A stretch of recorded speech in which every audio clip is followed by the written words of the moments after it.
Thank you for being here. Man, I'm as fine as frogs here, and I hope y'all are too. Now, as with all my story, the following and what you're about to hear is true. Only the facts have been changed to protect the guilty. Now y'all can't believe it because of the way I talk, but I actually do have a master's of business administration. I just managed to ignore the English part. Y'all know what I mean? And thanks so much again for giving me your time. And a special thanks to those who came back. Love ya, love ya, love ya. I'm gonna tell y'all something about a very different time, 1968 to 69, when life was simpler, our commutes were epic adventures. I was 18, and anything and everything you bought was cheap. Let me tell y'all about cheap. My freshman year, I ate at the same hamburger joint every day. And lunch was a hamburger and a cheeseburger and an order of French fries and a Coke for the astonishing sum of 79 cents. That's right. All that cost 79 cents.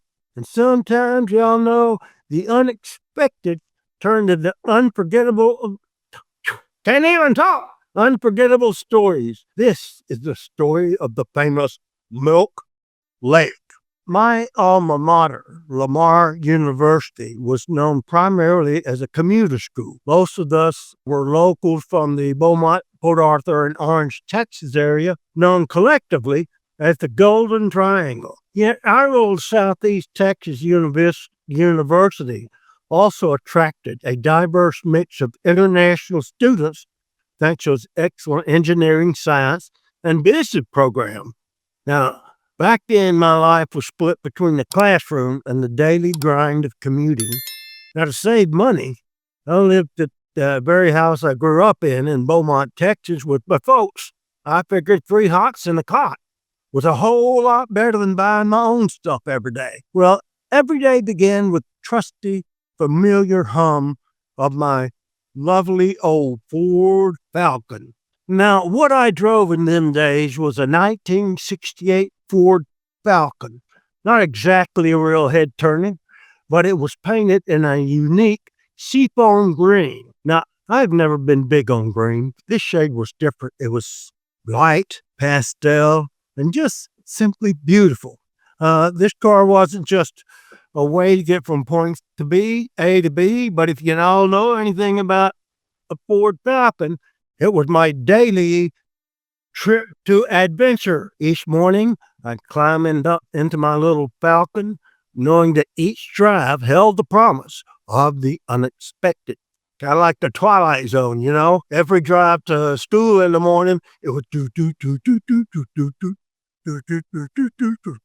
do. But anyway, back then, gas was about 29 cents a gallon. Now, when I filled that Falcon up, I could never get as much as $2 worth of gas at the time because it had a small gas tank and gas was cheap. And believe it or not, that tiny fill up usually lasts me a whole week. And then a week later, I got to spend another $2 on the whole tank of gas. Ain't that wonderful? And here's a funny twist. You even got free cookware with the gas purchase. So it was a different world in those days with a whole lot of perks attached to retail purchases. For example, you had the SEH green stamp. You had free gas for buying a whole bunch. And you had cookware given to you for buying 8 gallons of gas or more. That was pretty nice. Now, my daily commute wasn't limited to just driving. It was a full adventure because after I got there, I had to park at a 15-minute walk across campus and then the mad dashes between classes. One semester, my geology and English classes were on opposite ends of the enormous campus, leaving me only 10 minutes to get to my next class. And let's just say I was often a few minutes late. And let me tell y'all, running 10 minutes in Southeast Texas heat, I mean, I got there and it looked like I'd just come out of gym class and hadn't had a shower. But I always had a story to tell. The college wasn't just about the lectures. It was about the race against time, the unexpected detours, and the quirky moments that scares you, didn't I?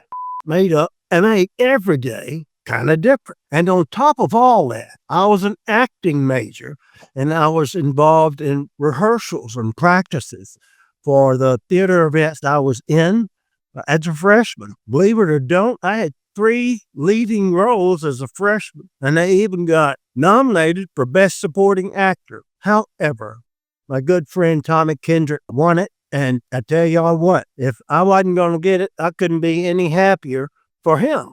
But I tell you what, I would sure like to have rather gotten that thing than Tommy. Now, I was driving along the Port Arthur Highway on the way to school.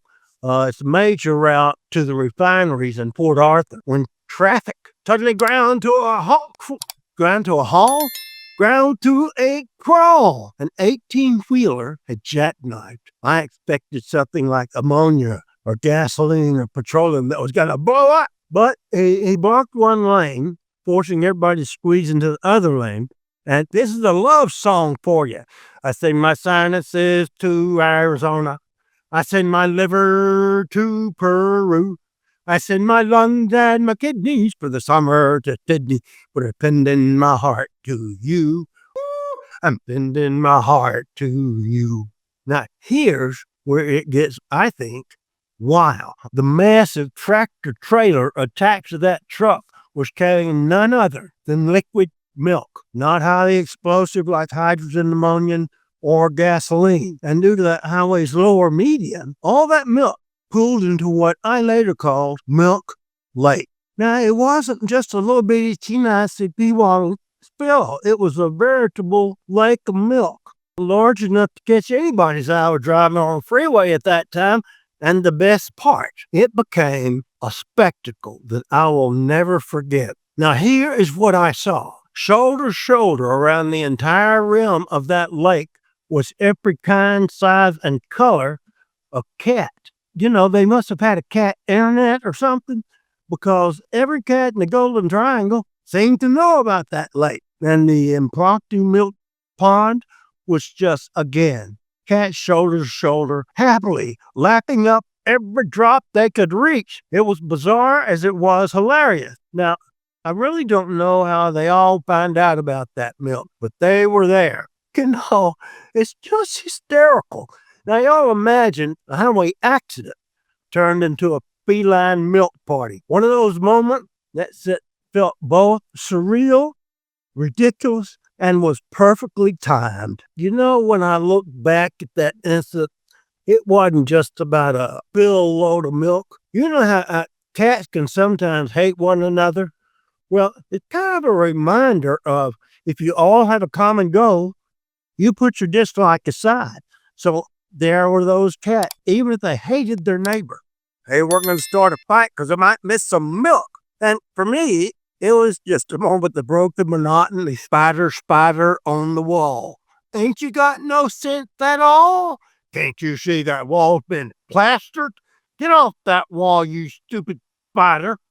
Daily routines brought a sense of humor and wonder into almost my everyday commute. You know, it gives you a chance to laugh at life's little quirks and appreciate those fleeting moments that make our memories better. They're just better. You know, you got good memories, you got good things to think about when you're down. Now, I want to thank y'all for joining me on this journey down Milkery Lane.